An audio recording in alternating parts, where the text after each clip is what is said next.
Борец синего угла Рамзан Турбиев является чемпионом России.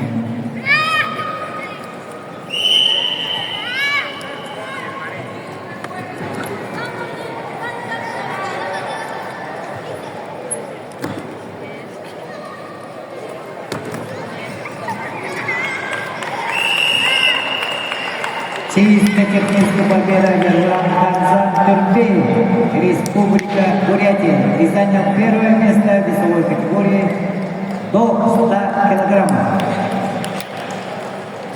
Чемпионы и призеры, просим подойти к пьедесталу.